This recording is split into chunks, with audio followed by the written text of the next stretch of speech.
Buen día, Fernando, ¿cómo estás?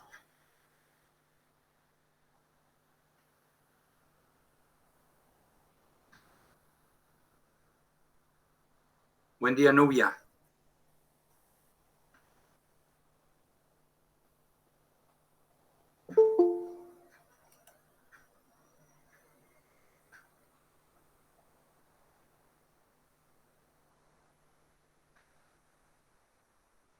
Buen día, María.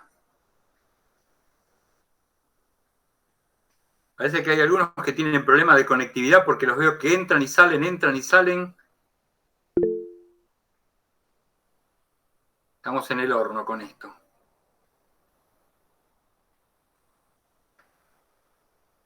Bueno, hoy vamos a arrancar con la unidad de tutela y curatela, que es lo que nos tocaría de acuerdo al programa. Y si nos da tiempo, vamos a entrar un cachito en la parte de sucesiones, como para ir avanzando un poquito más. Antes de entrar en la parte de la presentación del Power para la clase de tutela y curatela, el otro día no llegué a tiempo porque llegamos muy justo con el tiempo, es comentarle que todas las potestades que vimos que tenía el pater dentro de la familia, así como la emancipación y ese placito de gestación que habíamos dicho que una persona o un ser humano no puede ser gestado más allá de los 300 días, ya figuraba en la ley de las 12 tablas. Si ustedes van a las 12 tablas de la ley, en la tabla cuarta, habla, por ejemplo, de los requisitos, o haciendo mención a uno de los requisitos para ser considerado persona. Recuerdan que debía tener forma humana. Y, por ejemplo, uno de los puntos que toca esa tabla dice que el hijo deforme o monstruoso debe ser muerto inmediatamente, o sea que no tenía que sobrevivir. También comenta otro de los puntos de la tabla, que el poder del pater sobre los hijos involucra el derecho a encerrarlos, azotarlos, tenerlos encadenados en los trabajos rústicos, venderlos o matarlos, aun cuando se desempeñen elevados cargos de la República. Papiniano va a atribuir que se llamaba este derecho a la vita in exi, vida y muerte, sobre los hijos, va a fundamentarlo en una ley de las llamadas leyes regias. En cambio, Gallo va a pensar que este derecho no era absoluto para el pater, ya que únicamente podía darle muerte a un hijo fundado en una justa causa. ¿Sí? Generalmente era agravio al padre, atentar contra la vida del padre, ¿sí? O ese tipo de cosas. En tercer lugar, esta tabla de la ley hablaba de la emancipación y decía que si el padre ha vendido 3 veces a su hijo, que éste quede libre de la patria potestad. O sea, venderlo 3 veces se perfeccionaba a través de la emancipatio y se producía lo que se llamaba la emancipatio. ¿Sí? Por eso, con el correr del tiempo, la emancipación se convirtió en el cese de la patria potestad del pater respecto de los padres respecto de los hijos. Y por último, esa tabla mencionaba que el término máximo de la gestación es de 10 meses. Que el otro día lo vimos que, por ejemplo, era un impedimento para contraer matrimonio de una mujer viuda. En las primeras épocas se consideraba esos 10 meses que carecía de actitud nupcial y luego se llevó a 1 año. ¿Sí? Fíjense que esta legislación es del siglo V antes de Cristo, es bastante antigua y sin embargo ya consideraba todos estos casos.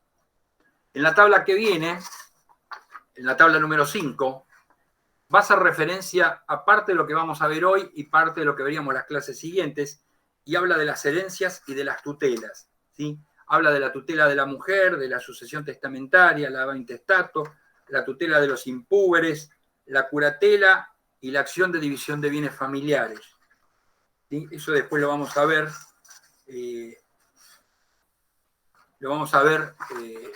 A medida que vayamos avanzando. Bueno, hoy vamos a arrancar con lo que se llama representación de los incapaces. Le pido si escuchan algún ruidito que me avisen para que es alguno que quiere entrar. La representación de los incapaces se va a denominar en Roma tutela y curatela, ¿sí? Hay alguien ya queriendo entrar. Están golpeando, profe. Sí, están golpeando la puerta, ya lo dejé. Ya está.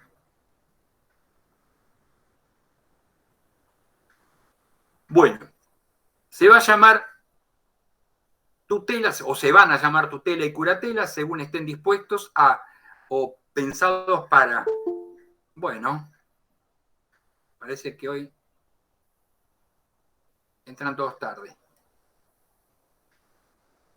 Les decía, según estén pensados para suplir la falta de capacidad por la menor edad o la falta de capacidad por afecciones mentales, ¿sí? Lo que vimos, esos factores que alteraban la capacidad. Algunos no podían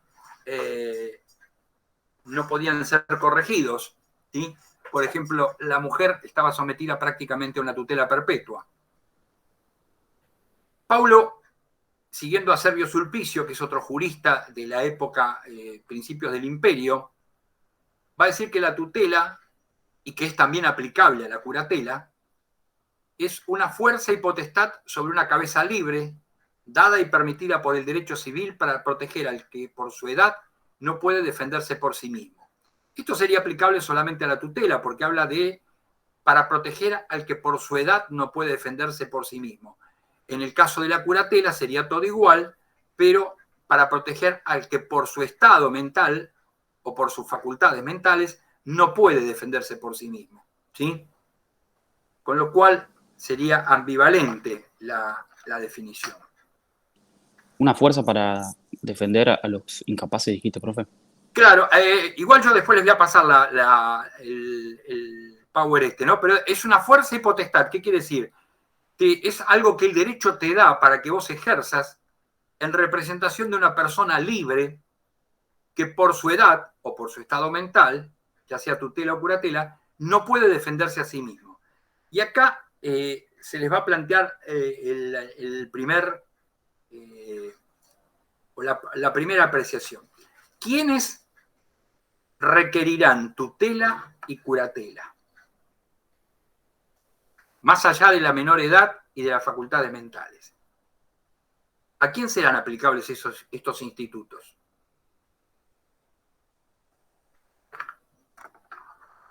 Piensen. Piensen en la situación de una persona dentro de la familia, por ejemplo.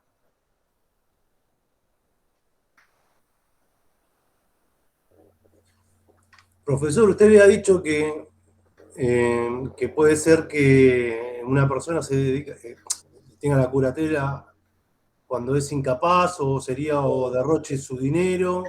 También esos eran los pródigos. Pero, bien, ahí vamos. Ahí vamos. ¿Quién puede derrochar el dinero en Roma? El pater. Los pater familias. Exactamente. Solo un sui iuris puede tener capacidad de hecho. Por lo tanto, la curatela y la tutela, o la tutela y la curatela, están destinadas a una persona que está en condición de ser sui iuris, pero que por alguna razón, ya sea por su edad o por su estado mental, no puede representarse o no puede defenderse a sí mismo.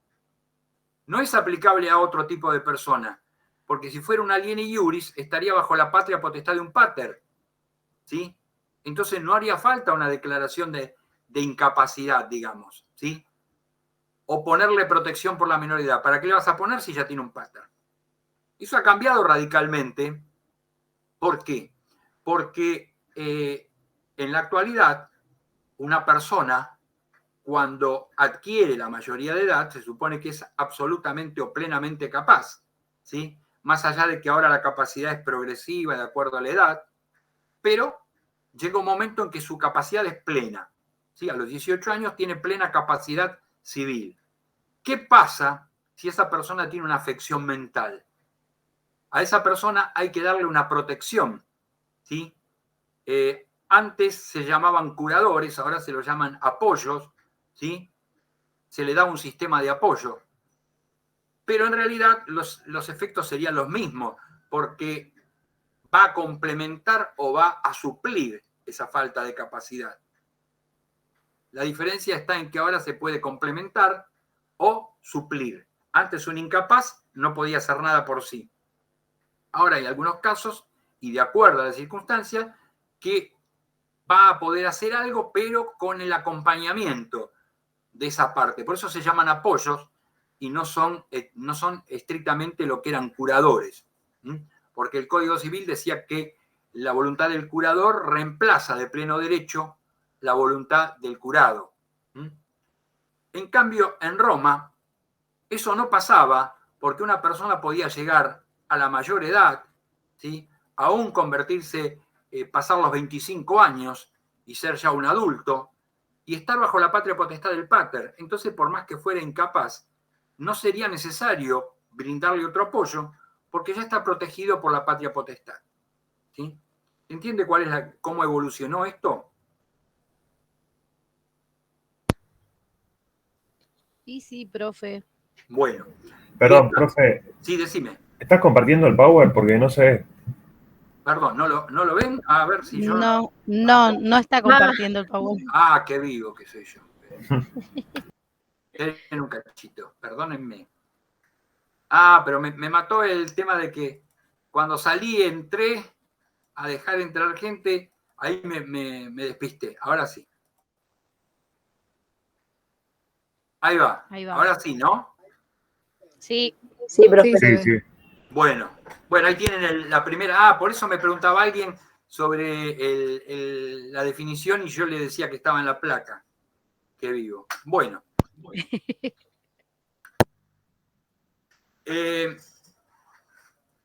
Otra cosa importante. La declaración de incapacidad en nuestro derecho en la actualidad o de determinación, ahora se llama determinación de la capacidad jurídica, hasta la vigencia del Código Civil anterior no procedía hasta después de los 14 años. ¿Por qué? Porque se hablaba de un incapaz absoluto de hecho y un incapaz relativo de hecho, ¿sí? Solamente cuando una persona adquiere capacidad para determinadas cosas, pero no tiene facultades para desempeñarla, recién hay que volverlo a la situación anterior y ponerlo en la situación de incapaz absoluto, decía el código, ¿sí? Ahora van a ver que el tema de la capacidad, al ser progresiva, va siendo un poco más complejo porque hay varios estadios dentro de los cuales cada persona, y de acuerdo a las características del acto que quiera hacer, lo va a poder o no hacer con el consentimiento o sin el consentimiento de sus padres, ¿sí? Bueno. El tutor no tiene las facultades que tenía el pater con respecto a ese tutelado, que no es su hijo, ¿sí? Y lo que se llama ius vitae innexisque, sería el derecho a la vida o la muerte, ni tampoco el derecho a exponerlo, lo que se llama el ius exponendi, ni tampoco el derecho a venderlo. Estos derechos eran privativos y exclusivos del pater familiae. Es una institución que es romana, del ius civile, y si bien se encuentra en el ius gentium, ya que todos los pueblos protegían a los incapaces de alguna forma semejante, ¿sí? Lo que pasa es que nadie reglamentó en la antigüedad el concepto de la tutela y la curatela en la forma que lo establecieron los romanos, ¿sí? Siempre hubo protección. En general, la protección se brindaba dentro del núcleo que tenían, ya sea un clan, una tribu. En caso de muerte de los padres, siempre había alguien que se hacía cargo de ellos, ¿sí? Por su menor edad, pero como precisamente Roma es una civilización en la cual el sujeto pasa a ser titular de derechos, es importante saber cuándo puede y cuándo no puede ejercerlos. Por eso la importancia que le dan los romanos a ambas instituciones.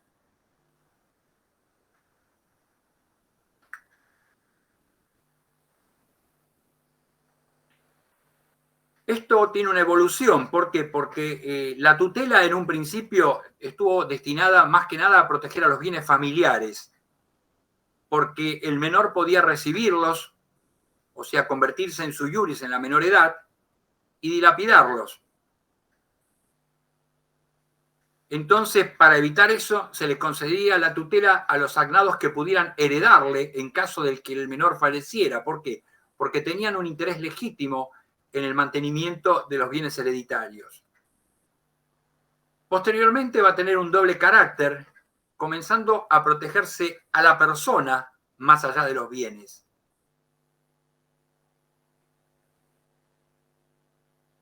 Y más adelante se subrayó el papel de protección pupilar por sobre cualquier otro motivo para concederla, o sea, la protección de la persona más allá todavía de los bienes.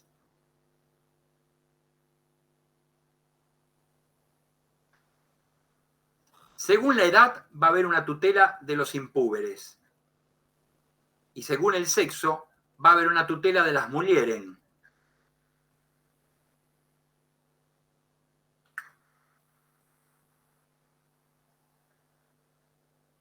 Esta tutela de las mujeres se le otorgaba a las mujeres mayores de 12 años, que quedaran en condición de sui iuris. ¿Por qué? Porque a los 12 años ya eran puber y podían ejercer por sí la totalidad de los actos, siempre y cuando fueran sui iuris, ¿sí?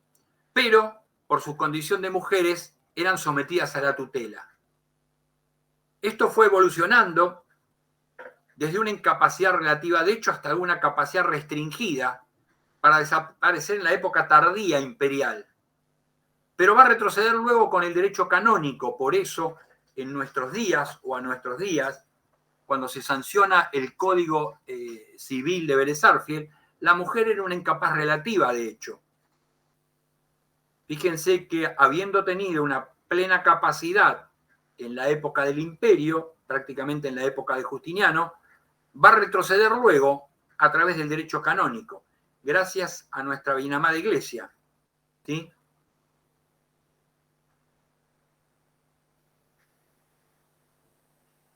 Hay tres clases de tutela. En realidad, las clases de tutela van a estar definidas de acuerdo a la forma en que ésta se otorgue. ¿Qué quiere decir? Cómo se difiera la tutela. Hay una tutela que es testamentaria. Esa tutela testamentaria, que fue la más importante en Roma, porque después vamos a ver que prácticamente en Roma no se concebía a una persona que muera sin testamento. Hoy es prácticamente todo lo contrario, porque recibir o iniciar una sucesión testamentaria es poco común, ¿sí? Yo le diría que una proporción de, qué sé yo, de 20-1, o me quedo corto. En cambio, en Roma era todo lo contrario. ¿Por qué? Porque el testamento era un símbolo de previsión. Aquel romano que moría sin dar testamento era considerado una persona poco previsora y que tomó a la ligera los destinos de los bienes de la familia. Por eso, dentro de los testamentos, se podía dejar designado un tutor por el pater family para que se hiciera cargo de sus hijos menores en caso de que él falleciera. Y simplemente se podía hacer con esas palabras insertas en el testamento que decía Ticio sé tutor o que Ticio sea tutor. Pero solo podían nombrarse tutores a los que eran herederos. También podía serlo un esclavo manumitido en el mismo testamento. ¿Por qué? Porque yo creo que les dije cuando hablamos de esclavitud que los esclavos domésticos eran considerados prácticamente parte de la familia. Y era una cosa muy normal que un pater family al fallecer y al abrirse su testamento se encontrara con que le hubiese otorgado la manumisión a su esclavo favorito, al que él, digamos, hablando así en práctico, como si fuera su mano derecha, ¿sí?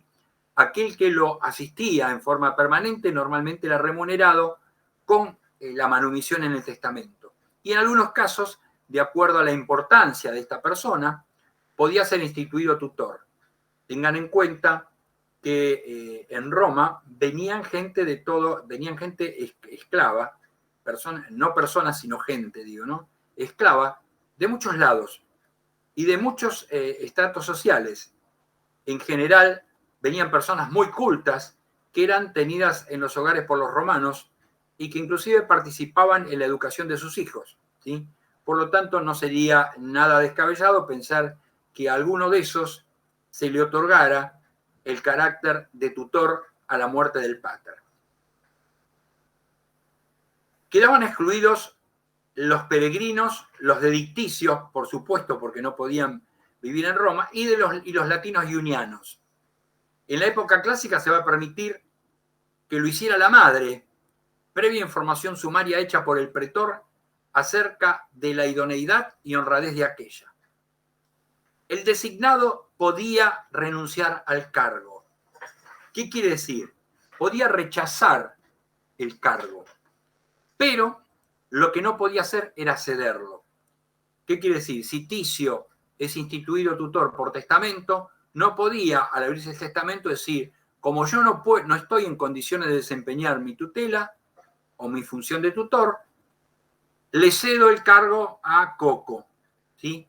Ese cargo era renunciable, pero no cesible, ¿sí? No habiendo tutela testamentaria, se va a caer en lo que se llama la tutela legítima. Precisamente,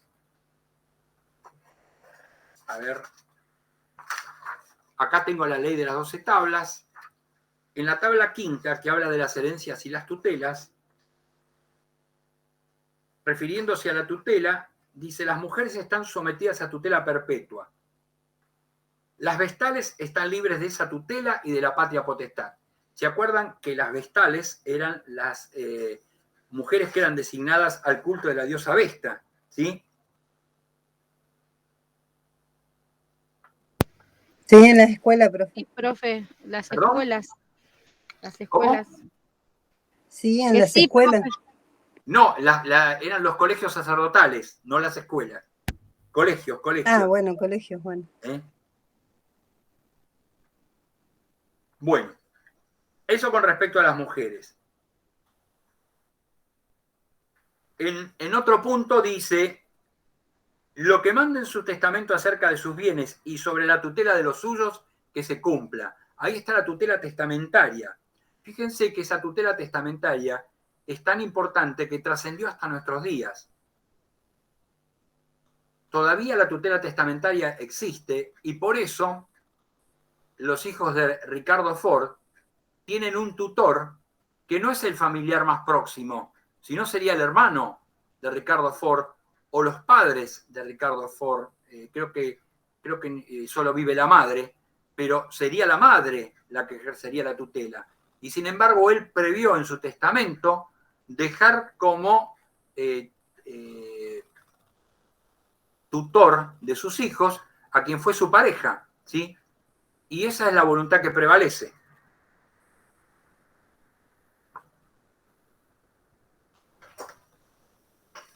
¿Estamos bien hasta acá? Sí, profe. Sí, profe. Bueno. En segundo lugar, le decía, si no hay tutela testamentaria, se designaba acorde a los órdenes sucesorios de la ley de las 12 tablas, ¿sí? Nombrándose tutor al agnado más próximo, y ahí vamos a los tipos de parentesco, ¿sí? Al agnado más próximo o en su defecto a los gentiles. ¿Se acuerdan que eran dos tipos de familia? La familia agnaticia y la familia gentilicia, ¿sí? Unos tenían un grado más próximo y otros un grado más lejano. Por último, con la reforma sucesoria de Justiniano, se va a preferir el vínculo cognaticio, que era el vínculo de sangre. Este tipo de tutela no podía ser renunciado, ¿sí? Muy importante. Va a existir, por último, una tutela llamada dativa, que va a surgir a principios del siglo II a.C., a través de una ley Atilia, que va a decir que a falta de las anteriores, o sea, no habiendo testamento y no habiendo parientes que se puedan hacer cargo de la persona en la menor edad, el pretor va a ser quien va a otorgar mediante un decreto la tutela, que por eso se va a llamar dativa, porque era dada por el pretor. Esto luego se hizo extensivo a los gobernadores de provincia, a los cónsules, y bajo Marco Aurelio, fines del siglo II, hubo un pretor que se encargaba específicamente de discernir las tutelas. No se podía excusar ese cargo, salvo justa causa. Esa justa causa podía ser la edad avanzada, la enemistad con el menor o la familia, una enfermedad grave o desempeñar algún cargo que le impidiera realizar esta tutela. Era considerada un cargo honorífico, así como la tutela testamentaria era dada en función de la amistad y la confianza que tenía el pater para con la persona que encargaba, que en caso de muerte sea el tutor. Acá también se va a tener en cuenta la bondad, la personalidad de aquel que sea elegido tutor, ¿sí? ¿Qué obligaciones va a tener el tutor? El tutor va a tener que prestar un juramento de desempeñar fielmente el cargo. Si era un tutor legítimo, dar garantías de indemnizar al menor si ocasionaba eventualmente algún perjuicio. Es lo que se llama vulgarmente otorgar una caución, ¿sí? Antes de entrar en el ejercicio de la tutela, debía hacer un inventario de los bienes del menor. ¿Por qué? Porque cuando rinda las cuentas de la tutela, se va a tener que ver con cuánto patrimonio entró y qué patrimonio le queda al menor después de haber finalizado la misma y qué se hicieron con los bienes, ¿sí?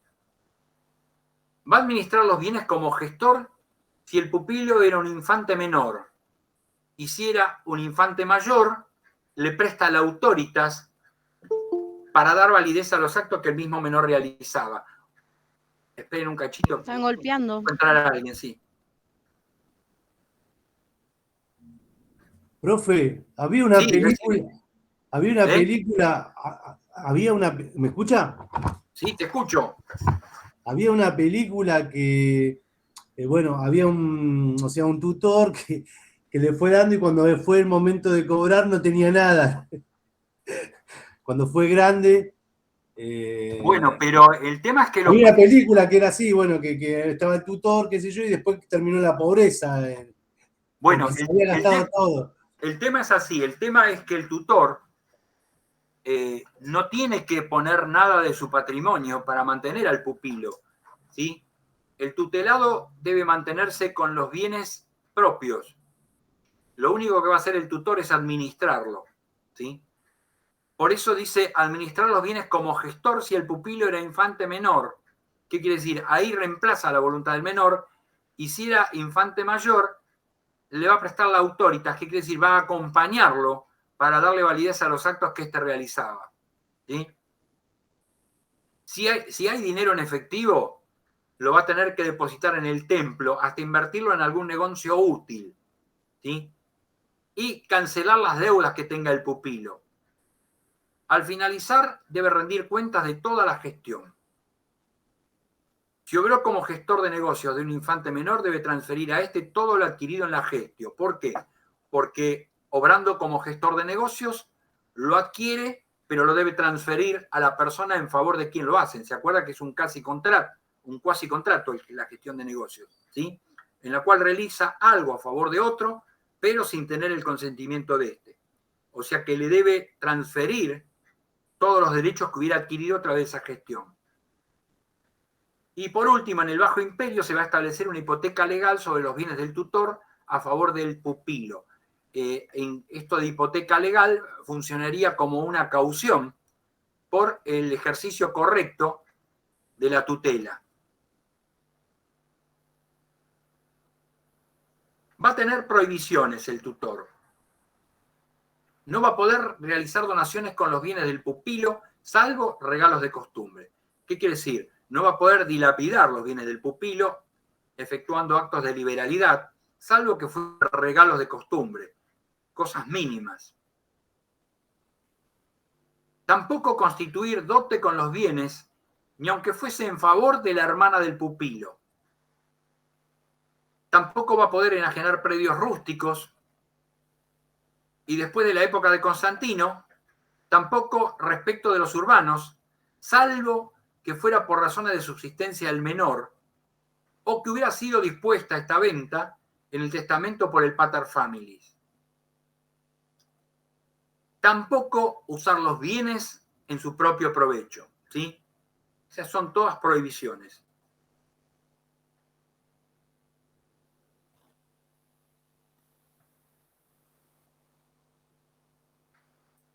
Va a haber acciones.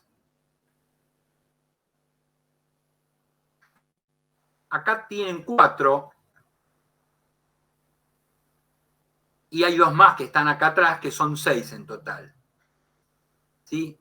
Todas estas acciones son propias y prácticamente exclusivas de la tutela, pero que algunas van a ser también aplicables a la curatela. Una se llama persecutio crime suspecti,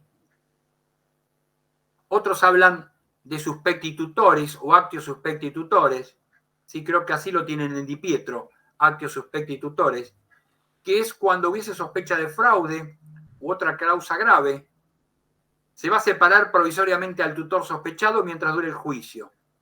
Y si hay condena encontrándolo culpable, se lo destituye y puede conllevar la tacha de infamia, ¿sí?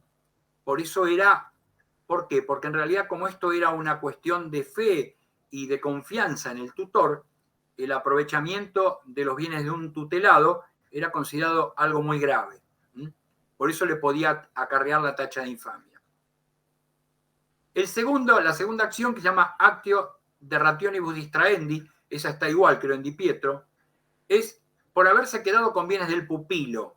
Sería como una acción de distracción de bienes. ¿Qué quiere decir? Se apoderó o transfirió ilegítimamente bienes que eran del pupilo. Esta va a ser una acción penal y va a castigar el hecho con una indemnización equivalente al doble del valor sustraído.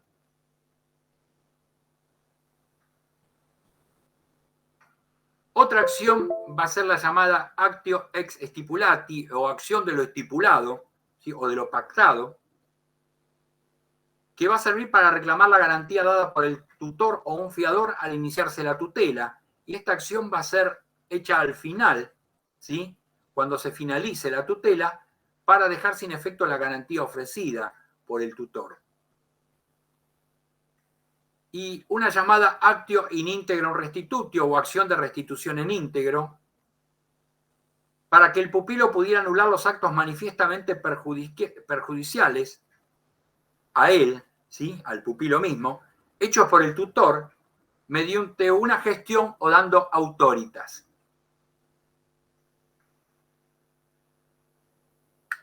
Y las 2 últimas acciones, que son incorporadas por una llamada lex atilia, van a ser las llamadas actio tutela directa y actio tutela contraria.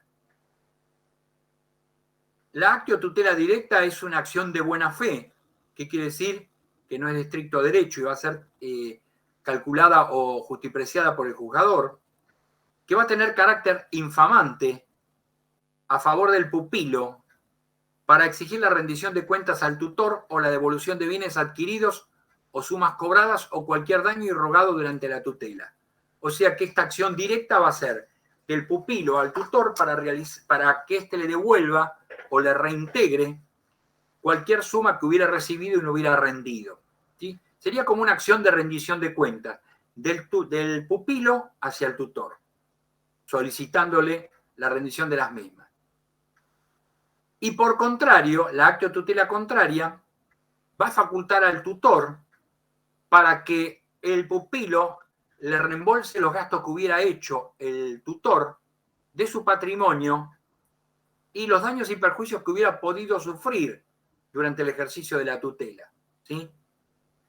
Es en el único caso que el tutor va a percibir algo, porque la tutela es una institución eminentemente gratuita, ¿sí? No es una función remunerada. Y ya, como les dije, es una función que se hace basada en el honor y la confianza y el respeto que se tiene del que consagra la tutela o del que otorga la tutela hacia el tutor.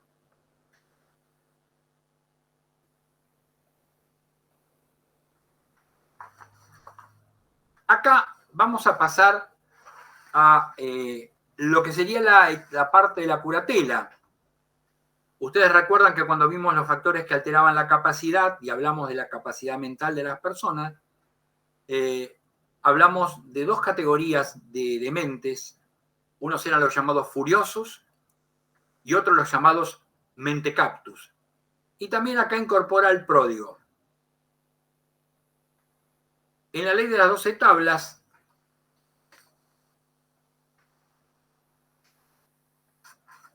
va a haber en la tabla quinta varias referencias a estos casos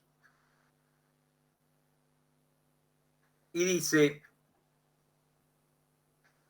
por lo que hace al loco que no tiene curador, que cuiden de su persona y bienes sus agnados, y a falta de estos, sus gentiles.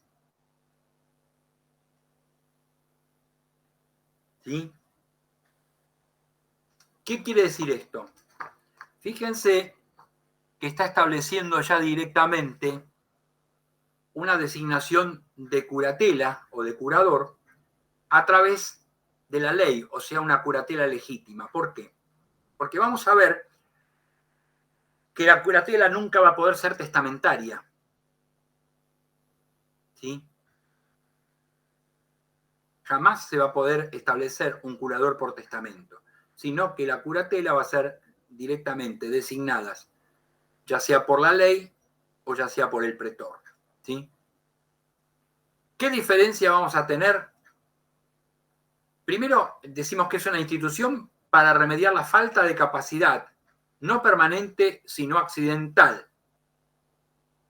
En el caso del loco furioso, pero no en el caso del mentecaptus. ¿Por qué?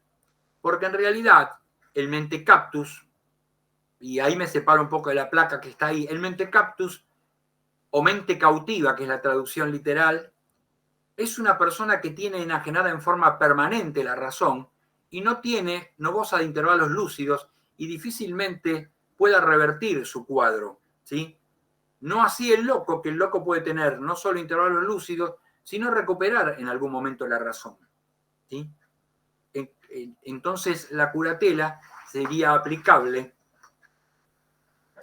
la curatela es, si bien es aplicable al loco furioso, al mentecaptus y al pródigo, el mentecaptus nunca va a poder ver terminada esa curatela, sino que va a tener una curatela perpetua, ¿sí? Porque su razón nunca va a retornar. Se va a conceder para administrar su patrimonio, sea en interés público o en interés privado.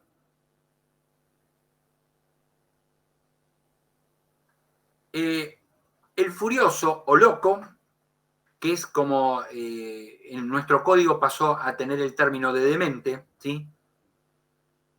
Cuya demencia es evidente, pero que tenga intervalos lúcidos, los actos que tengan lucidez van a resultar válidos. Fíjense que este concepto de intervalos lúcidos y darle validez a los actos en intervalos lúcidos pasó a nuestro Código Civil, que decía que los actos celebrados por un demente, aún declarado en juicio, en intervalos lúcidos suficientemente prolongados, iban a ser válidos. ¿Sí? ¿De dónde se desprende la lucidez de un acto? Del contexto del acto mismo o del contenido del acto mismo. Si una persona demente realiza una compraventa de algo que es útil y lo paga para utilizarlo, es un acto lúcido.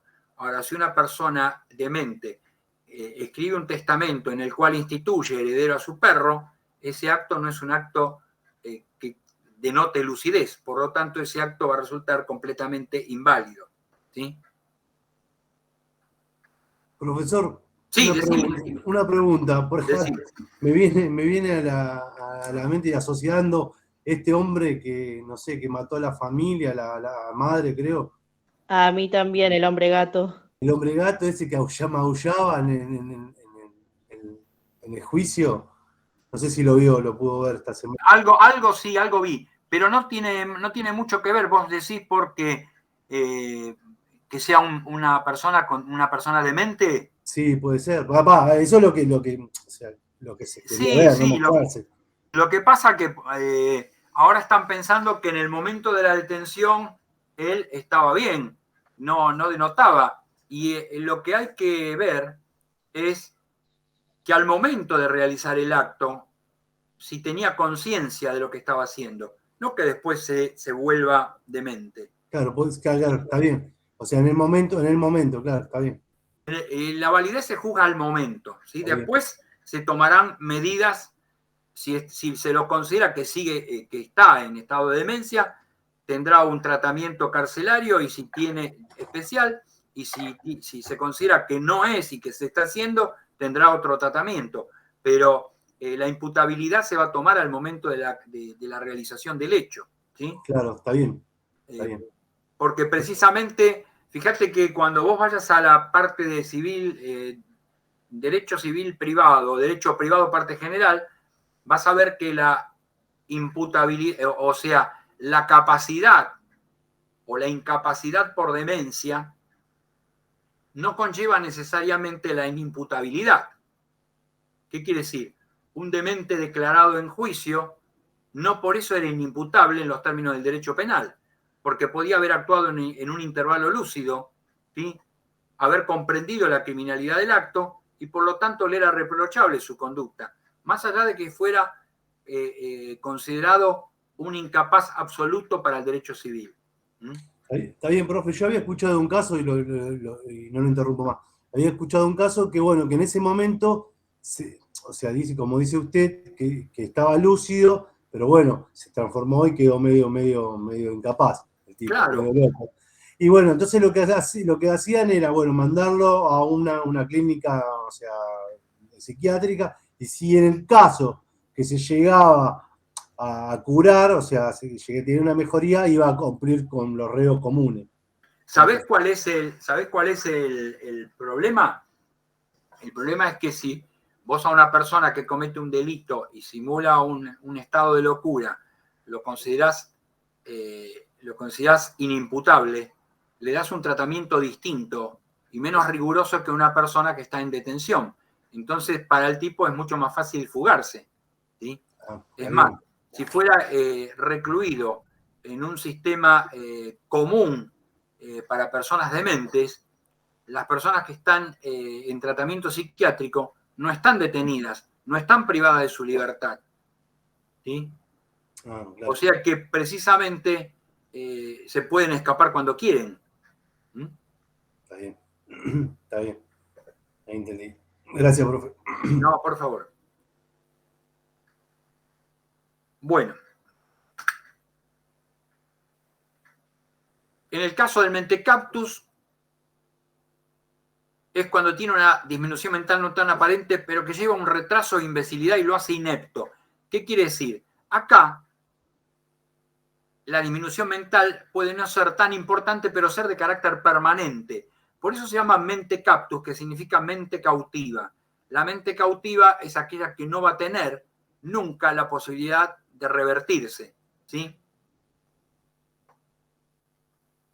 Acá menciona que, por ejemplo, si tenía que dar el consentimiento para el casamiento de una hija, esta podía pedir la venia judicial. Recuerdan que en la clase anterior hablamos que si el pater se oponía al matrimonio de una hija, esta podía pedir la venia supletoria para ser autorizada, ¿sí? En el caso del furioso no podía prestar consentimiento en intervalos, podía prestarle el consentimiento en intervalo lúcido, ¿sí? En cambio, acá se ve la gran diferencia. El furioso lo puede hacer en intervalo lúcido. El mentecaptus no lo puede hacer en ningún momento, ¿sí? Porque si tenía una hija que pedir autorización, la tenía que pedir judicial. En cambio, la hija de un loco, si el loco estaba en ese momento cuerdo y le daba el consentimiento, ese consentimiento valía, ¿sí?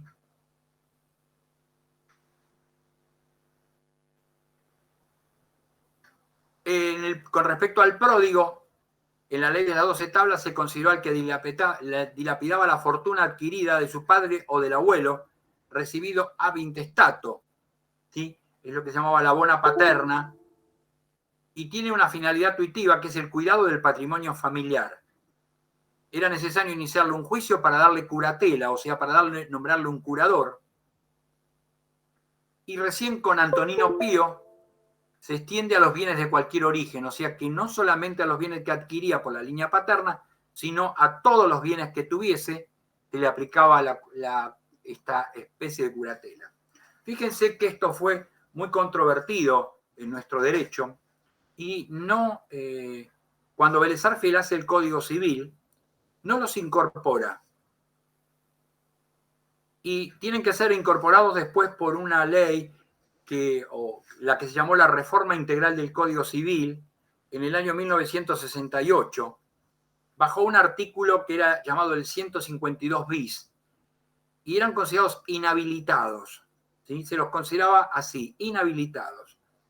Y en ella se incorporó a los ebrios consuetudinarios, a los toxicómanos y a aquellos que dilapidan una parte importante de su patrimonio, siempre y cuando tengan personas a la quien rendirles cuenta. O sea, una persona para poder ser considerado pródigo tiene que tener alguien que tenga un derecho cierto respecto de esos bienes, por ejemplo, esposa o hijos, ¿sí?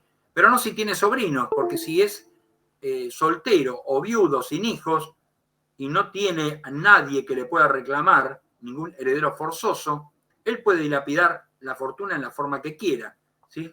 Así como la puede transferir por testamento a cualquiera sin necesidad de transferírsela a un familiar.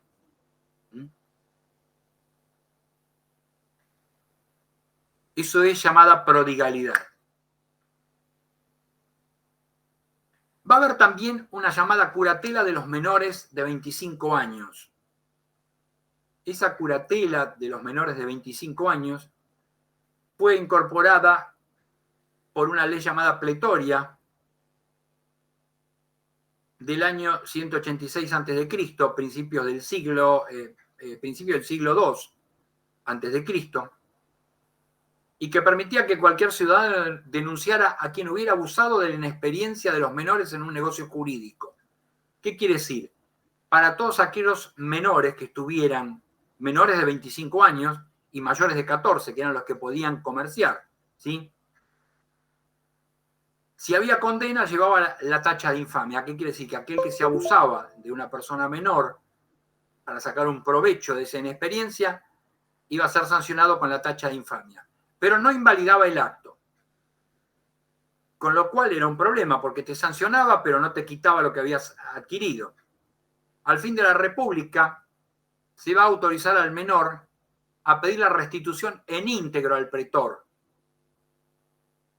que si consideraba que esta situación era manifiestamente perjudicial, ordenaba volver las cosas al estado anterior, anulando o decretando la nulidad del negocio jurídico. Por eso es una actio in integrum restitutio, ¿sí? Que significa volver las cosas a su estado original. En el Bajo Imperio se permitió conceder a pedido de los púberes menores una curatela a menores hasta que alcanzaran los 25 años de edad, que era un púber mayor, ¿sí? Un acto jurídico con consensos del curador no podía entonces ser invalidado.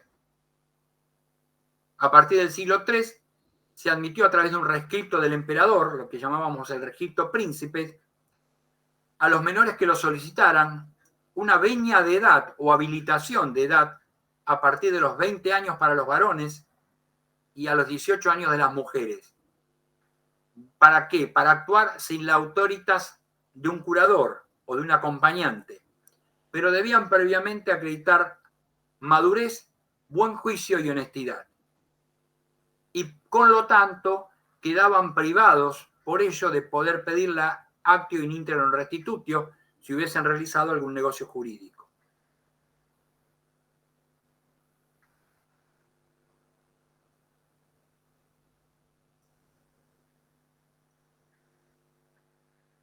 También se designó un curator ventris an nasciturus cuando la mujer hubiese quedado sin su esposo o no tuviese nadie que ejerciera sobre ella la patria potestad, ¿sí? Se le daba un curador al que iba a nacer. También se otorgó curatelas para el sordo mudo o para los sordos o los mudos que tenían incapacidades parciales, no podían testar salvo que supiesen leer y escribir y no podían estipular ni prometer. ¿Por qué? Porque la estipulatio eran promesas orales. A los ciegos no se les concedía curatela porque inclusive los ciegos podían testar. ¿Por qué? Porque tenían la facultad del oído y del habla.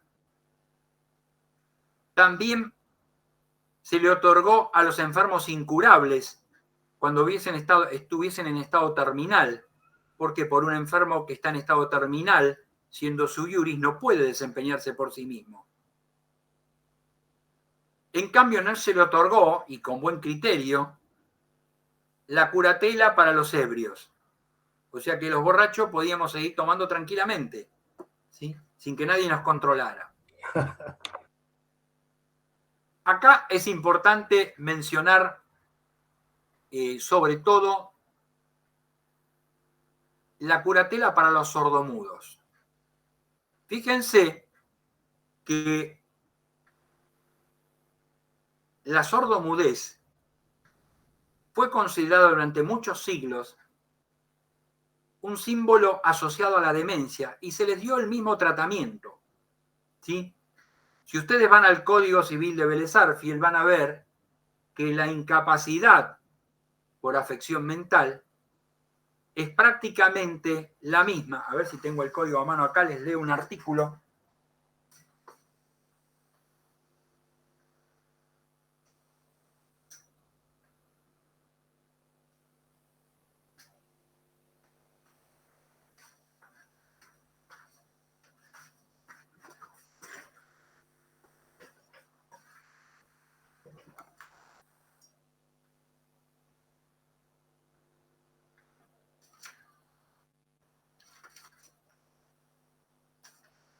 Fíjense que Vélez Sarsfield va a tratar este tema en el Código Civil a partir del artículo, o sea, lo de la demencia, a partir del artículo 140. Y decía que ninguna persona será habida por demente para los efectos que en este código se determine sin que la demencia sea previamente verificada y declarada por juez competente.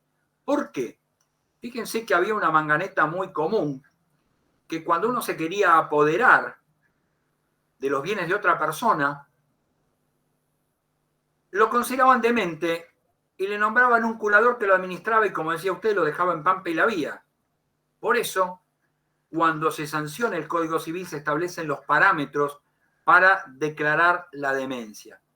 Y esto fue tan minucioso en el Código que algunos dicen que Vélez Sarsfield, en estos artículos del Código, mezcla código de fondo con código de forma, porque establece cuáles deben ser los pasos para determinar la enfermedad o no de una persona, ¿sí? Pero fue, y en la actualidad todavía se intenta, pero lo que pasa es que está sujeto a una acción judicial, lo que no quiere decir que sea imposible de manejar, declarar demente a una persona para apoderarse del patrimonio de ella, ¿sí?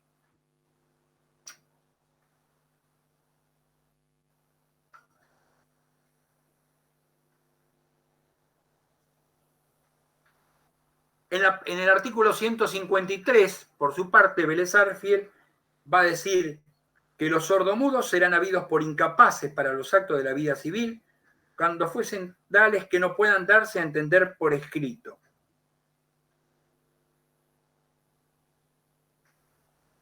Y agregan el 154, para que tenga lugar la representación de los sordomudos, debe procederse como con respecto a los dementes, y después de la declaración oficial, debe observarse lo que queda dispuesto respecto a los dementes. ¿Qué quiere decir? Que los iguala a los dementes. ¿Por qué? Porque en esa época estaba, año 1870 más o menos, estaba de moda la escuela de lo que serían las escuelas psiquiátricas francesas y que asociaban a la demencia, perdón, a la sordomudez como una tara mental, ¿sí? No es que uno podía ser sordomudo funcional, sino que era directamente, ellos consideraban que era una tara mental y por lo tanto los metían junto con los dementes, ¿sí? Eran uno solo. No es que no sabían, no podían hablar por algún problema funcional, sino porque su cerebro tenía una alteración igual a la de los locos. Por eso los metían a todos en la misma bolsa, ¿sí? Por suerte, y fíjense que acá habla de, vuelvo al artículo,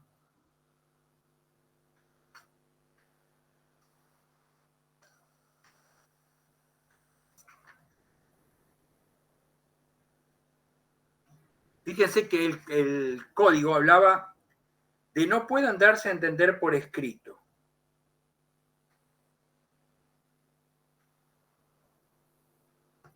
¿Qué faltaría? ¿Qué hay ahora que no es escrito y que pueden hacer las personas sordomudas? ¿El lenguaje de señas? Muy bien. ¿O el braille? El lenguaje, no, eso esto parecido. para los ciegos. Sí. El lenguaje de señas. Pero lo que pasa es que el lenguaje de señas nace en Inglaterra más o menos en 1850 y todavía no tenía una gran recepción. Por lo tanto, no fue contemplado el lenguaje de señas, ¿sí? Posteriormente, cuando se modifican algunas leyes, se incorpora lo de signos inequívocos. Los signos inequívocos involucran el lenguaje de señas. Por lo tanto, eso se complementa eso de darse a entender por escrito o a través de signos inequívocos. A ver si yo no me acuerdo. A ver, una.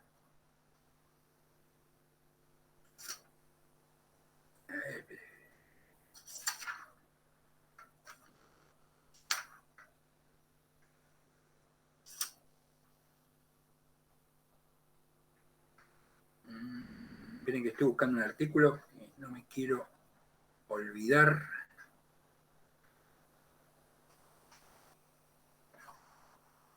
A ver si lo ubico. A veces a uno le falla. Acá está. No me falla tanto.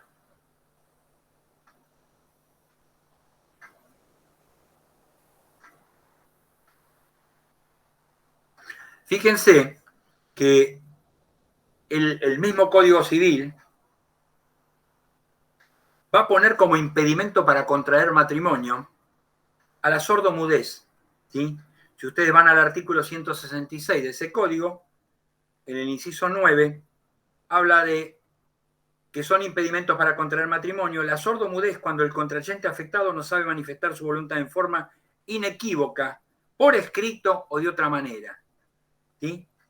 ¿Qué quiere decir? Esa otra manera es el lenguaje de señas, ¿sí?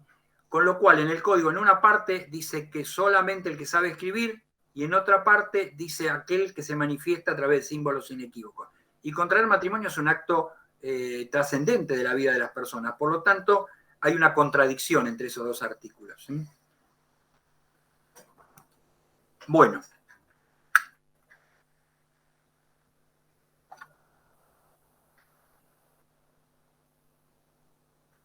Otras curatelas, fin de la tutela o de la curatela. La curatela finaliza por muerte o capitis diminutio, máxima, mínimo, media.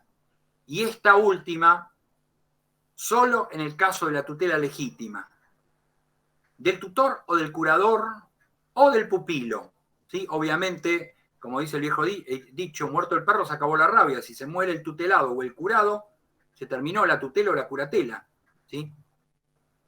También finaliza cuando llega a la pubertad el pupilo tutelado, o sea, cuando cumple los 14 años, se extingue la tutela, ¿sí? También se va a extinguir por haber sido removido el tutor o el curador, a través de esa actio suspecti tutoris. Y la curatela va a acabar cuando cesa la causa que le dio origen. En el caso del curator ventris, cuando en la escrituru sea dado a vida, o sea, que nazca vivo o muerto. ¿Sí?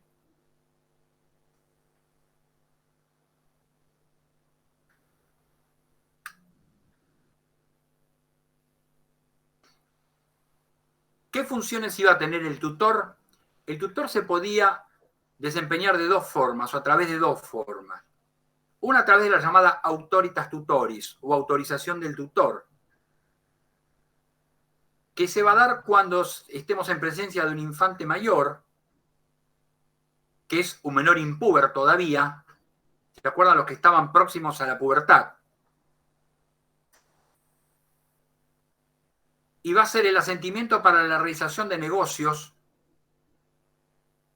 que quiera hacer este pupilo. En el caso de las mujeres, no solo debían dar la autorización, sino que debían estar presentes. ¿Qué quiere decir? Que acá, como muestra la figura, el tutor acompaña al menor, complementa la palabra del menor y no la reemplaza. En cambio, en la otra figurita, que vemos que la persona está sola, es porque va a actuar como gestión de negocios. Siempre que el tutor obre sin complementar la voluntad del pupilo, vamos a estar en presencia de una gestión de negocios que realiza, que es propia de la tutela, ¿sí? Que va a darse cuando haya una incapacidad absoluta de obrar o de hecho. El menor impúber, que está próximo a la infancia, actuaba como si fueran propios. La representación indirecta. Luego le transmitía los derechos que adquiría al pupilo. ¿Sí?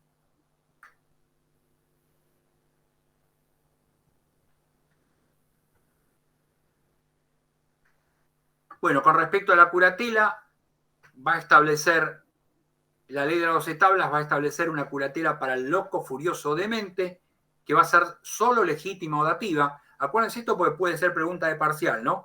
Que en la tutela hay tutela testamentaria, legítima y dativa. Y en la curatela solamente hay curatela legítima y dativa. Esta curatela del demente se suspendía en los intervalos de lucidez del demente. Yo diría más que suspenderse, como los intervalos hay que ver qué prolongación tienen, yo diría que los actos que celebra el incapaz en esos intervalos lúcidos van a ser válidos. No es que la curatela comience y se suspende, se reinicia y se suspende, porque si no sería un cachengue pensar que van y viene la curatela. En realidad, la curatela se mantenía, pero lo que era, se le daba validez a los actos que hubiera celebrado en intervalos lúcidos el demente, aún cuando hubiese tenido un curador designado. ¿Sí? Cuando el incapaz fuera absoluto de hecho, el tutor actuaba a través de la gestión de negocios y también tenía una actio negotiarum gestorum directa o contraria, así como en la tutela tenía una acción directa y una directa y una contraria. Acá va a servir para que el curado le reclame aquellas cosas que hubiese podido realizar mal el curador o aquellas enajenaciones que hubiese hecho incorrectamente, y la contraria va a ser lo que va a poder reclamar el curador al curado respecto de lo que hubiese invertido de su patrimonio en llevar adelante cualquier acto de esta gestión de negocios. ¿Sí? Que les repito, tanto la tutela como la curatela son eminentemente gratuitas y nunca el tutor ni el curador deben poner parte de sus bienes para mantener ni al tutelado ni al curado.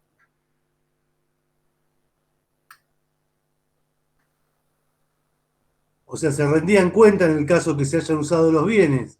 No, tenía que rendir cuenta porque obviamente durante todo el tiempo de la tutela, el pupilo había vivido, había comido, había comprado ropa, todo.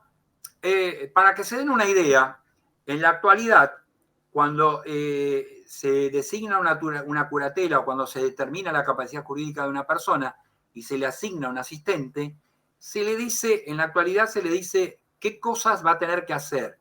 si lo va a tener que acompañar o lo va a tener que reemplazar. Más o menos como acá, ¿no? Si el incapaz tiene tal entidad que no puede manejarse por sí mismo y todos sus actos deben ser hechos a través de su curador, el curador va a tener que rendir cuentas periódicamente de lo que hiciera. ¿Por qué? Porque los bienes del incapaz los va a administrar él. Supongamos que una persona cobra una pensión, porque si una persona es declarada incapaz, son los únicos adultos que van a poder adquirir las pensiones de sus padres, ¿sí? Eso que les quede claro. Es en el único caso que un mayor puede ser beneficiario de una pensión de sus padres, es en el caso que esté declarado incapaz.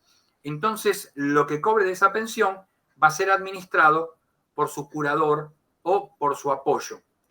En este caso, lo que va a tener que rendir cuentas es de qué hizo con el dinero que esta persona percibió como pensión. Lo puede gastar todo, lo justifica, no hay ningún problema, ¿sí? Pero debe rendir cuentas, ¿sí? Y si hubiera un exceso o un sobrante en eso, podrá constituir un plazo fijo, una caja de ahorro, cualquier medio para garantizarle al incapaz la subsistencia de esos montos, ¿sí?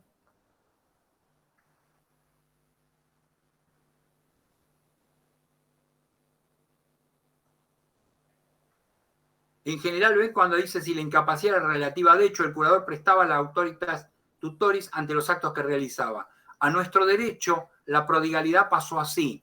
No es que el curador... Le voy a leer el artículo porque así se van a dar cuenta qué es lo que decía el código con respecto, que es igual a eso. Estaba en el artículo 152 bis del Código Civil y decía que podrán inhabilitarse judicialmente a quienes por embriaguez habitual o uso de estupefacientes estén expuestos a otorgar actos jurídicos perjudiciales a su persona o patrimonio. Segundo, a los disminuidos en sus facultades cuando, sin llegar al supuesto previsto en el artículo 141 de este Código, el juez estime que del ejercicio de su plena capacidad puede resultar presumiblemente daño a su persona o patrimonio. Y tercero, a quienes por la prodigalidad en los actos de administración y disposición de sus bienes expusiesen a su familia la pérdida del patrimonio. Solo procederá en este caso la inhabilitación si la persona imputada tuviere cónyuge, ascendientes o descendientes y hubiere dilapidado una parte importante de su patrimonio. La acción para obtener esta inhabilitación solo corresponderá al cónyuge, ascendientes o descendientes. ¿Qué quiere decir? Los que están en la línea recta, ¿sí? Solamente la esposa que no está en la línea recta es la habilitada. ¿Por qué? Porque existe lo que se llama la sociedad conyugal. Si dilapida los bienes, dilapida tanto los bienes de él como los de su esposa, ¿sí? Agregaba el código que dice: se nombrará un curador al inhabilitado y se aplicarán en lo pertinente las normas relativas a la declaración de incapacidad por demencia y rehabilitación. ¿Qué quiere decir? La posibilidad de que deje de ser incapaz y adquiera la plena capacidad de vuelta. Y agrega: sin la conformidad del curador, los inhabilitados no podrán disponer de sus bienes por actos entre vivos.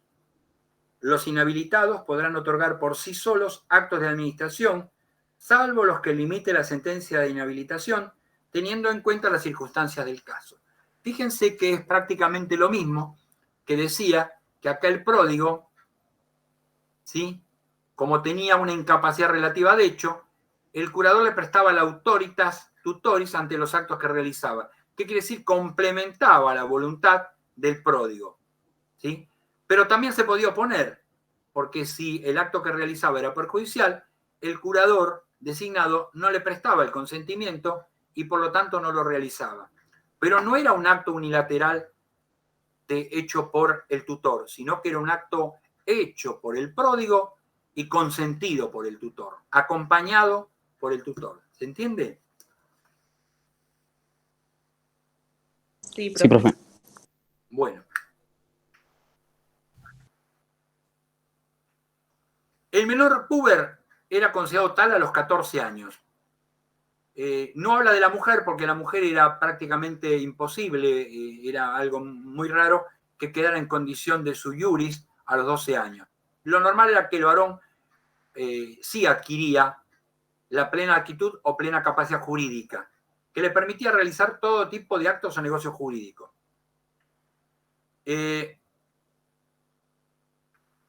Antes les nombré esta lex plectoria, ¿sí?, que se sancionó porque resultaba prematuro y riesgoso para él tener la plena capacidad para los negocios jurídicos, ¿sí? Se le permitió a los menores de 25 años utilizar esta ley para atacar aquellos actos para aquellos que actuaran en contra del menor, en fraude a sus derechos. ¿Sí? Bueno, también esto de la restitución en íntegro, ¿sí? Y esto dice, ¿por qué? Esta frase, ¿por qué perjudicó la situación del menor? Porque al estar en esta situación de incertidumbre, nadie quería contratar con un menor. ¿Por qué? Porque estaban sujetos a que estos actos jurídicos fueran decretados nulos y aún arriesgarse a que consideraran que fueran fraudulentos y a que con ello le acarreara la tacha de infamia. Por lo tanto, esto que intentó ser una medida protectoria para los menores, terminó siendo un perjuicio porque nadie quiso contratar con aquellos que no tuviesen 25 años de edad, como mínimo.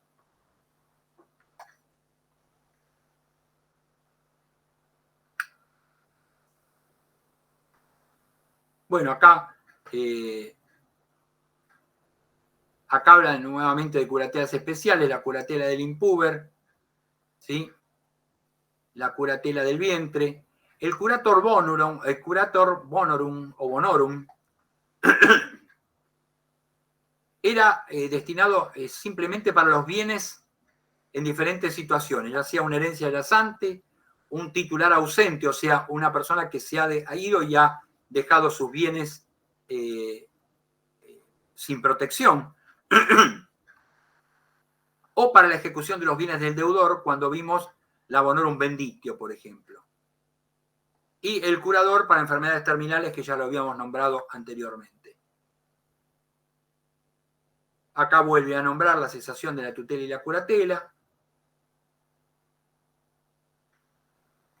Y acá vuelve a nombrar las acciones del pupilo, del tutor, ¿sí? Y acá finalizó. Bueno, ¿cómo estuvimos? ¿Bien? Bien, profe. Bueno, este Power se los voy a estar subiendo hoy a la tarde. Se lo mando al grupo para que lo redistribuyan entre todos, ¿sí? Buenísimo, buenísimo, profe. Bueno, ahora vamos a arrancar, aunque sea con un poquito de sucesiones. No mucho, porque si no se les va a hacer una ensalada. Total, estamos bien, porque tenemos la clase... sí, esta unidad sí, es tutela y curatela nada más. Magalí. Le decía que estamos bien porque tenemos en la clase... esperen que estoy buscando un almanaque. A ver. No, voy a ver el cronograma. Hoy estamos a 29. Estamos al día porque estamos sobre la tutela y la curatela en Roma. El 3, que es el 3, que es miércoles, tendríamos que empezar con derecho sucesorio testamentario, de lo cual vamos a ver un poquito hoy, no mucho. Completaríamos el 5 del 11 con derecho sucesorio ab intestato. Y tendríamos la clase del 10 para repaso de todas las unidades.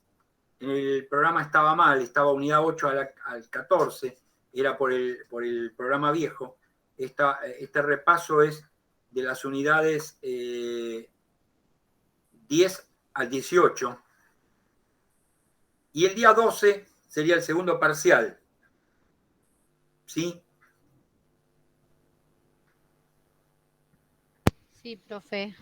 Sí. Tengan en cuenta que el segundo parcial, las notas van a ser corregidas el mismo día y van a estar subidas al guaraní el mismo día, a la tarde, ¿sí? Eso para que nos dé el plazo de 7 días entre integrador y segundo parcial, ¿sí? El día 17 vamos a tener un repaso de todas las unidades que van a entrar en el integrador, que el integrador va a ser el 19.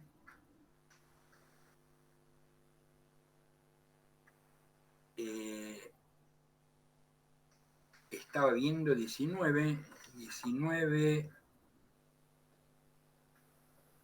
el final es el 1 de diciembre. Sí, el 24 va a ser el repaso de unidades del examen final y se van a publicar las notas para que haya una semana de espacio hasta el final, ¿sí? O sea que el 19 se toma el integrador y el 24 se van a publicar las notas y se va a dar la vista de parcial. ¿El integrador y el final cómo van a ser? El integrador en principio va a ser escrito. Y bien. el final, en principio, salvo que nos digan lo contrario, va a ser oral. Va a ser oral. Vamos a tratar de hacerlo oral, ¿sí? Bueno. No les juro nada, pero esa era nuestra intención, de que el parcial fuera oral. Perdón, que el final fuera oral, ¿sí? Porque en realidad la función que tiene el final es un repaso de toda la materia, así como el integrador. Pero como es la última oportunidad, en el integrador todavía tiene la posibilidad de un final. Ananquel, me preguntás cuándo es el repaso. El día 10 es el repaso. ¿Sí? Yo les había dicho de dar una clase extra el lunes, pero no va a hacer falta. Creo que no va a hacer falta. Porque en realidad el segundo parcial va a ser un viernes. Sí, viernes 12. Entonces, creo que vamos a llegar lo más bien. El repaso del segundo parcial va a ser el día 10, el repaso. ¿Mm? Y creo que vamos a llegar bien. ¿Qué falta? ¿Sucesiones nada más, profe? Altas sucesiones, que es larga la parte de sucesiones. Tiene dos partes. Tiene una parte de sucesión testamentaria y una parte de sucesión ab intestato, ¿sí? Con lo cual es bastante larguita. Pero bueno, vamos a tratar de hacerla lo más, bueno, me está matando la garganta, lo más tranquila posible. Tome agua, profe, tome agua. Sí, tengo mi vasito acá, pero... No, lo que pasa es que está empezando a hacer calor, además. Voy a tener que poner un poco de viento, porque si no... ahí está.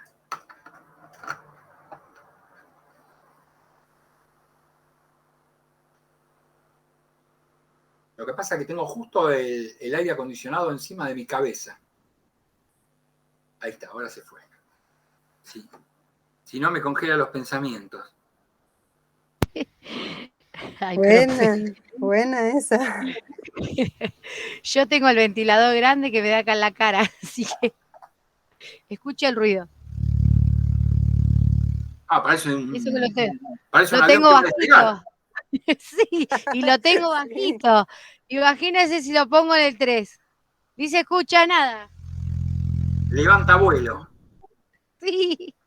No, pero hoy, en realidad hoy estuvo lindo. Lo que pasa es que no quiero abrir ventanas porque entra algo de viento, pero entra mucho ruido de afuera. Yo vivo a la calle más si vive cerca del centro de Gleu, peor. Yo vivo justo frente a Carrefour. Oh, profe, hasta allá, en los edificios lindos, esos que están ahí. Claro, que dicen justo el barrio frente al de la policía. estacionamiento. Justo frente al Sí. estacionamiento de Carrefour tengo en mi casa. Mire, somos vecinos, profe. Porque vos, ¿vos sos de Guernica? Yo soy de Guernica, pero a veces voy a comprar ahí al Carrefour. No, yo sí. Yo vivo en el Carrefour. La verdad que es una salvada para uno tener el supermercado tan cerca. Sí, acá en Guernica no dejan entrar supermercados así tan grandes. porque apoyan a los pequeños. A los pequeños comerciantes. Sí, sí. Y Acá, bueno, acá está el Dado, que Dado es que es el un grande, sí, supermercado. en la 29. Sí, el que No, está en en la la 32. 29 y el que está en la ruta. En la 33. 33 es esa. Y, Bueno, sí. Sí, yo conozco ese de que está ahí en la ruta porque cuando voy a Guernica doblo por ahí.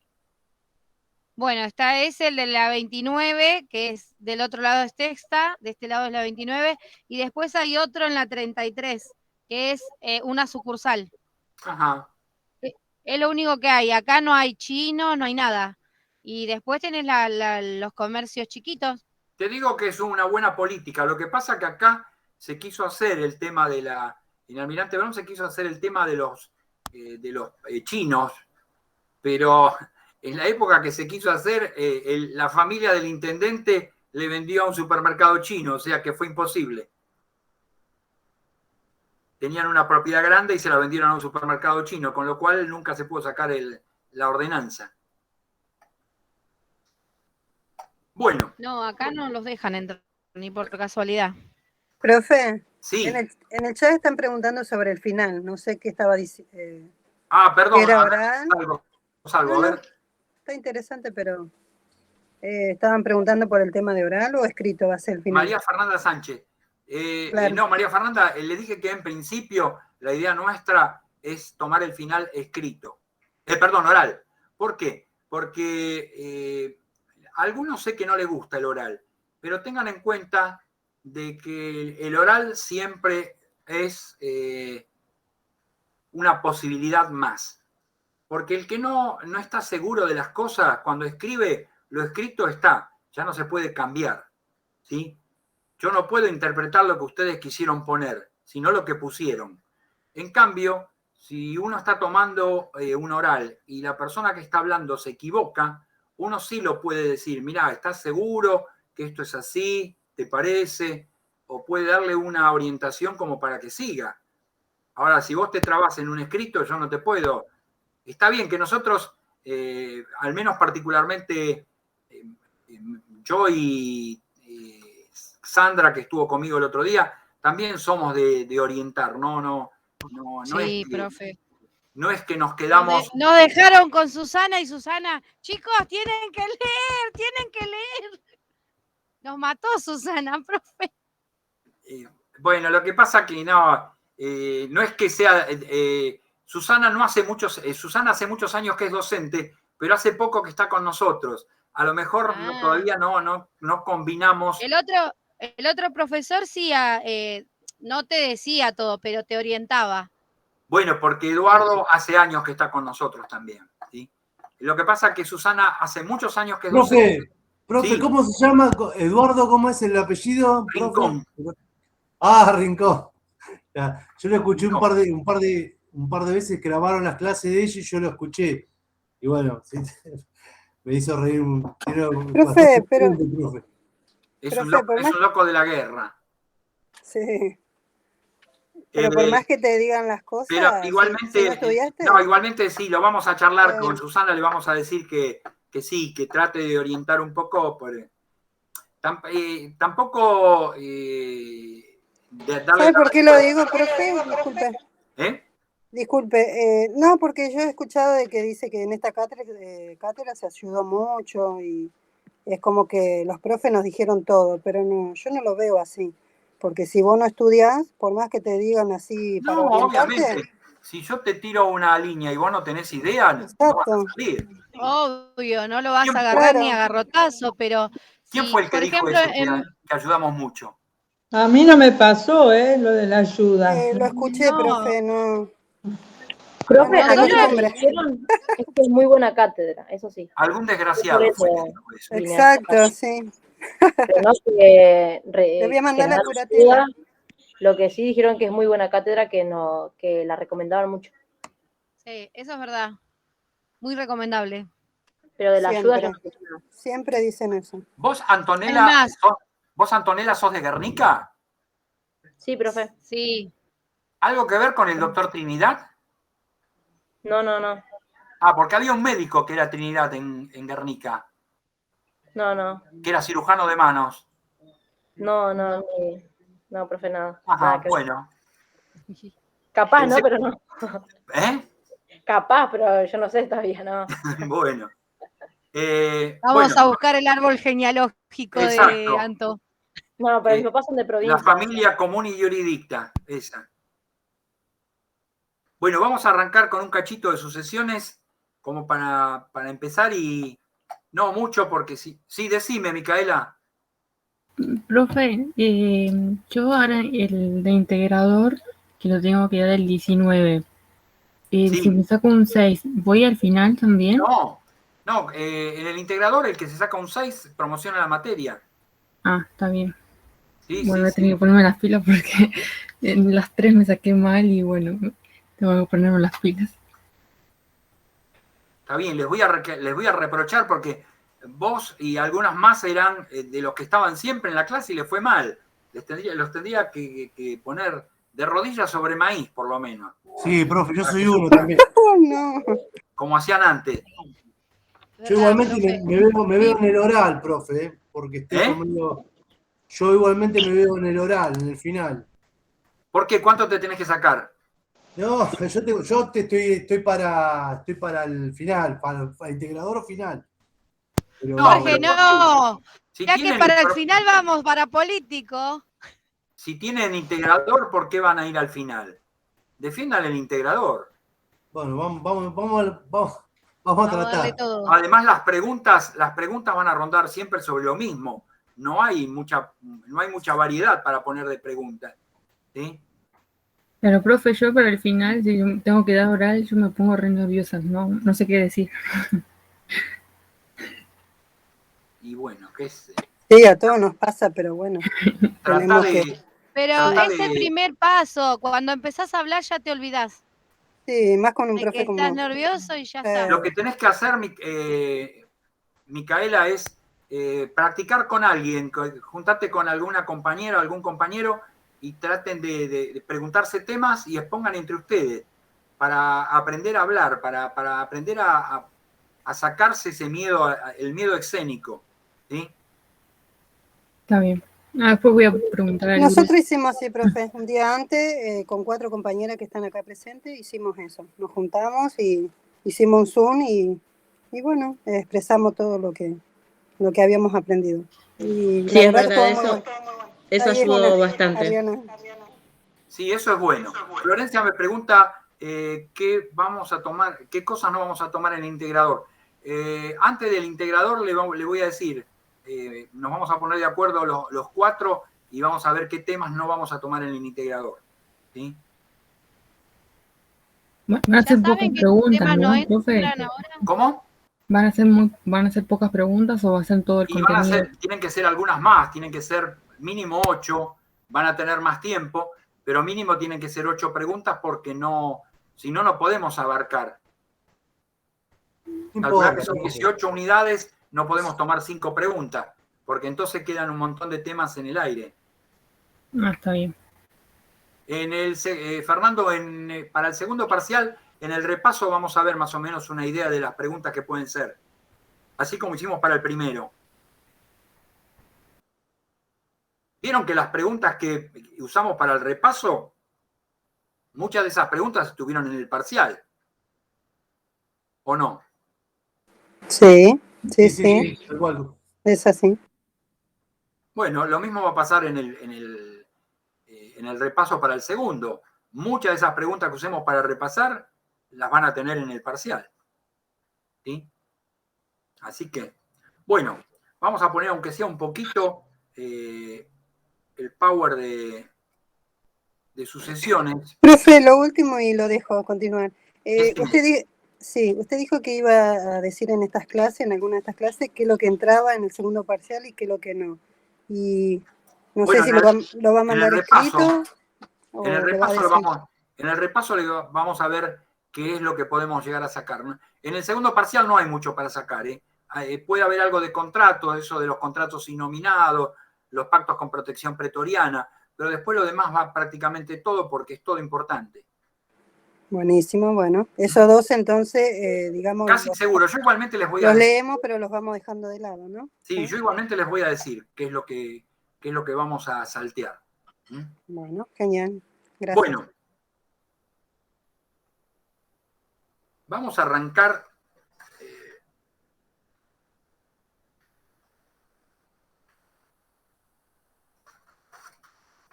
Esto lo vamos a dejar, lo de la ley de la base estable lo vamos a dejar porque tiene referencias muy, muy puntuales y las vamos a dejar.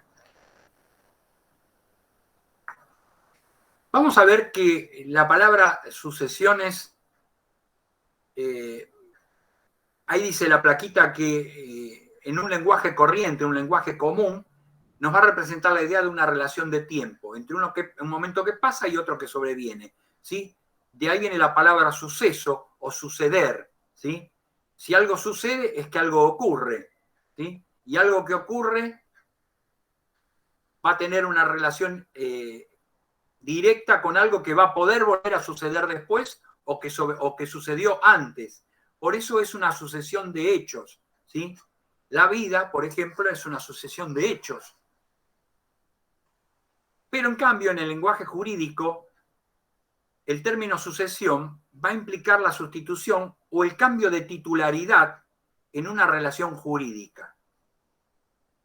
En la época romana, esta sucesión respecto de una relación jurídica o el cambio de titularidad respecto de una relación jurídica se podía producir por acto entre vivo o por acto de última voluntad o mortis causa. En la actualidad, el término sucesión es solo aplicable a un cambio de titularidad en una relación jurídica por acto de última voluntad o mortis causa. O sea que no existe la posibilidad de suceder a alguien en vida. ¿Por qué? Porque en realidad suceder implica tomar el lugar de, ¿sí? Tomar el lugar del titular anterior respecto de un bien o de una cantidad de bienes o de un derecho. ¿Se entiende esto? ¿O es chino? ¿Se entiende? Más o menos. ¿Podría repetirlo? Chino. Lo repito a lo mejor con otras palabras. ¿Qué quiere decir? En la época romana se va a admitir que la sucesión se refiera a la sustitución o cambio de titularidad en una relación jurídica, ya sea tanto por acto entrevivo como por acto de última voluntad o mortis causa. En la actualidad, este cambio de titularidad en una relación jurídica solamente se va a producir por acto de última voluntad o mortis causa. ¿Por qué? Porque suceder implica pisar el lugar que tenía otro, entrar en posesión del patrimonio de otra persona o de los bienes de otra persona, ¿sí? Sucederlo es entrar en la titularidad de sus bienes. Y como se considera en la actualidad que la sucesión es el traspaso del patrimonio de una persona al morir hacia sus herederos, no puede existir una sucesión entre vivos. ¿Por qué? Porque el patrimonio es considerado un atributo de la personalidad en la actualidad y por lo tanto no puede ser transmisible en vida de la persona, porque si pierde su patrimonio implica que está muerto. ¿Y dónde se ve eso? En las personas jurídicas. ¿Qué le pasa a una persona jurídica cuando pierde su patrimonio? ¿Qué decimos? Esta compañía Quebró. quebró. ¿Y qué es la quiebra? La muerte de la persona jurídica. Por eso no podemos pensar que una persona física quiebre en el sentido de que perdió todo su patrimonio. Habrá perdido todos sus bienes, pero recuerden que yo les dije que el patrimonio es un concepto, ¿sí? Que actualmente es entendido como una mochila que nos dan al nacer y la devolvemos al morir, o la transmitimos al morir, que durante nuestra vida va a poder ir llena de bienes o vacía de bienes, pero la mochila siempre la vamos a tener en nuestra espalda, ¿sí? En Roma no era así, porque el patrimonio no era entendido como un conjunto de bienes, ¿sí? Y no era entendido, no era entendido como un conjunto de bienes, no era entendido como un atributo de la personalidad. No era un requisito esencial de la persona tener un patrimonio. Aunque en cierta forma podemos decir que sí lo era. ¿Por qué? Porque solo tenía patrimonio el pater, y solo en sentido estricto era persona el pater, ¿sí? Pero bueno, en realidad él lo podía transmitir todo. Cuando vimos la bonorum cessio, ¿sí? Dijimos que era la transmisión de todo el patrimonio y con eso se liberaba de sus deudas. Pero ese concepto, por eso hablamos de transmisión entre vivos o transmisión mortis causa, ¿sí? Pero tengan en cuenta que en la actualidad solo la transmisión por sucesión se produce a través de un acto de última voluntad o mortis causa.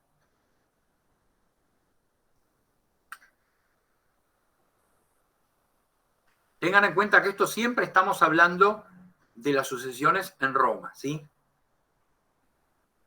Estas sucesiones que en Roma podían ser entre vivos porque producían sus efectos en vida de las partes. Y puede ser a título universal cuando se transmite la totalidad de sus derechos y obligaciones. Por ejemplo, un pater que era abrogado por otro pater entregaba todo su patrimonio en la abrogación y se confundía con el patrimonio del pater abrogante. Pero ese pater seguía estando vivo. O a título universal, perdón, o a título particular, cuando se transmite solamente el derecho sobre una cosa o un derecho determinado, por ejemplo, en la compraventa, por ejemplo, en la donación, ¿sí? En la cual se transmite un bien determinado, ya sea a título gratuito o a título oneroso. En cambio, la sucesión mortis causa en Roma es aquella que va a surtir efectos después de la muerte del causante, de lo que se llama el decuius, ¿sí? Que significa el del cajón, el que fue al cajón, y que puede ser a título universal cuando se transmite la totalidad de los derechos y obligaciones, y que esta puede ser transmitida de dos formas, a través de la hereditas o de la bonorum possessio, que son las dos formas de transmitir una universalidad de bienes.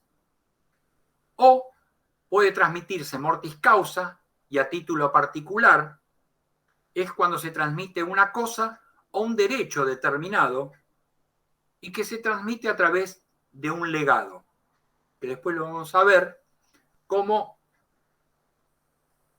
accesorios a un testamento o a un codicilo confirmado, ¿sí? Generalmente con cargo al heredero. ¿Estamos bien hasta acá? Si quieren hacerme preguntas, por favor, pregunten, ¿eh? Ah, perdón. Todo bien, profe. No, tenía la placa en chiquito, ahí está.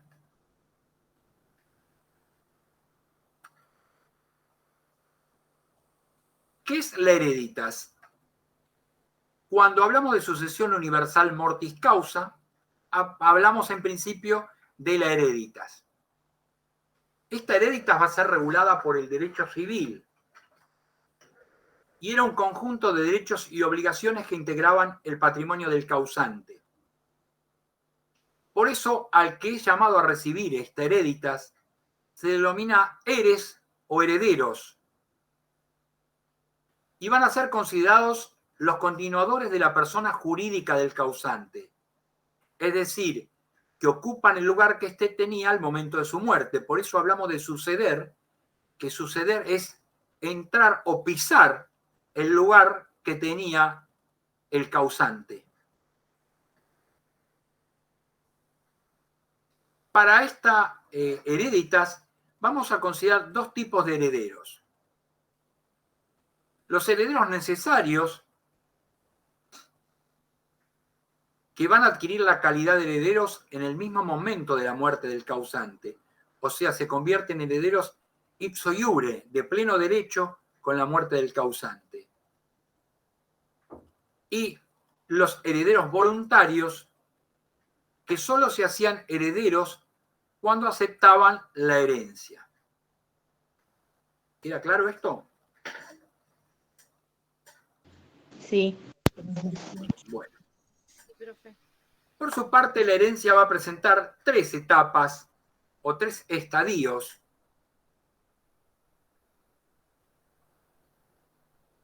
Que se van a llamar, el primero es la delación de la herencia, que es cuando se produce la muerte del causante. La delación es el llamado a la sucesión. La segunda es cuando los herederos entraban en la herencia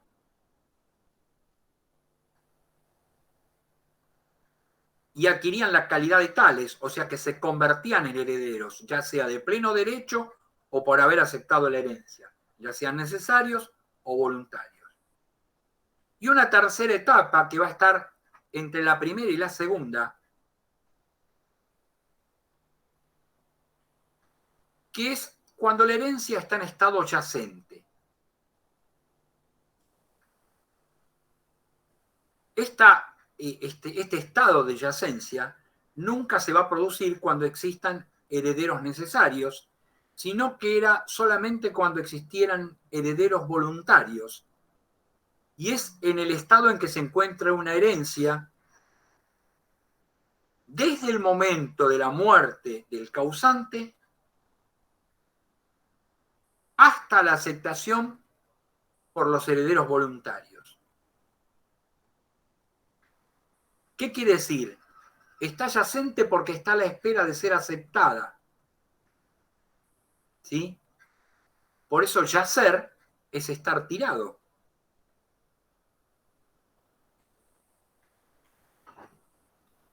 Y los herederos van a contar con una acción civil que se denomina petitio hereditatis o hereditatis petitio. Creo que Di Pietro lo pone al revés, hereditatis petitio, que le iba a servir para hacer valer los derechos que le correspondían a acceder a esa sucesión.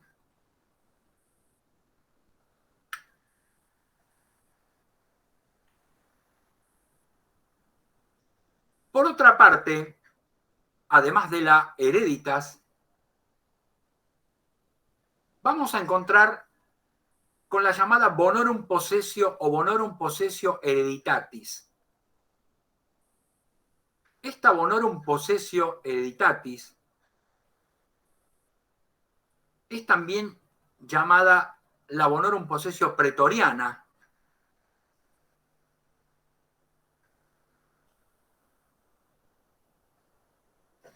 porque esta sucesión universal mortis causa es aquella en la que el pretor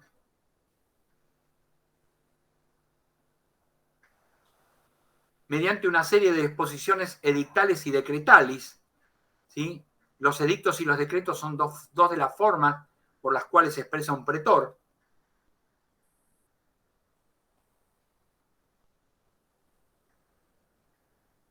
Le va a asignar un señorío de hecho, y cuando digo señorío de hecho, ustedes tienen que pensar en una posesión, ¿sí?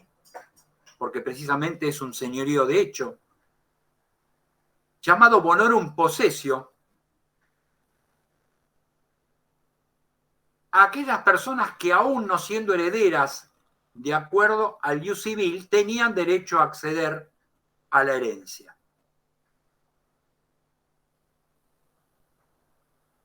¿Qué hacía el pretor? El pretor se limitaba a poner al llamado bonorum possessor o poseedor de los bienes o posesor de los bienes, como lo quieran poner, en posesión del patrimonio hereditario, el cual, para perfeccionar su dominio, debía realizar la usucapio.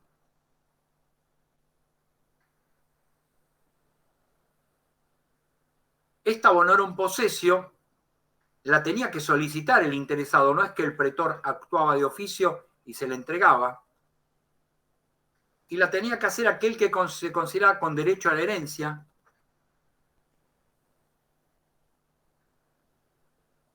Y para reclamar la entrada en posesión de la misma, gozaba de un interdicto llamado interdicto quorum bonorum,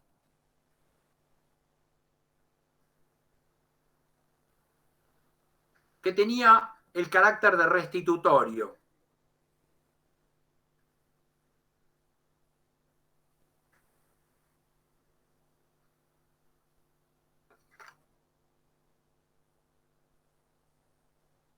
Profe, Sí, decime. ¿esto sería expectativas, una No experiencia? te escucho muy mal. ¿Esto sería como una expectativa de herencia? No es que es una expectativa de herencia. Va a haber algunos, ahora después cuando lo veamos por los tipos de formas de darlo, te vas a dar más cuenta. Pero en realidad es cuando algunos herederos que no entran en la hereditas, pero tienen derecho a acceder a la herencia, ¿sí? Porque no están amparados por el derecho civil, ¿sí? Le piden al pretor que les conceda el derecho a entrar en posesión de los bienes. Como no entran de pleno derecho o ipso iure en posesión de los mismos, van a ser poseedores de los bienes. Y para perfeccionar este dominio, lo van a tener, o el dominio de propiedad, lo van a tener que hacer a través del usucapio, ¿sí? Por eso yo siempre digo, y si quieren anotárselo, esta definición, que no va a estar en esta plaquita, la bonorum possessio hereditatis es un sistema complementario y correctivo de la hereditas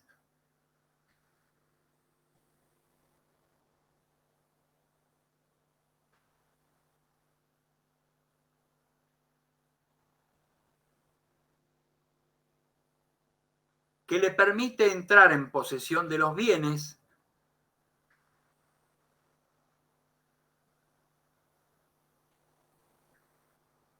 mediante la intervención del pretor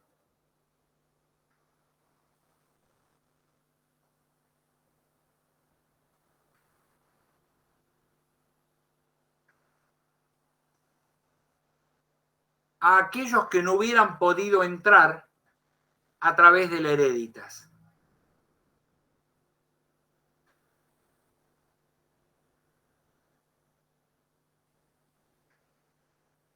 O aquellos que no hubieran podido entrar en posesión de los mismos a través de la hereditas.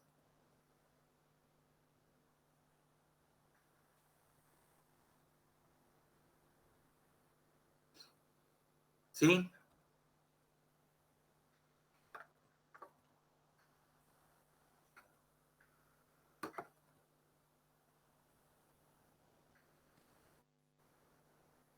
¿Estamos bien?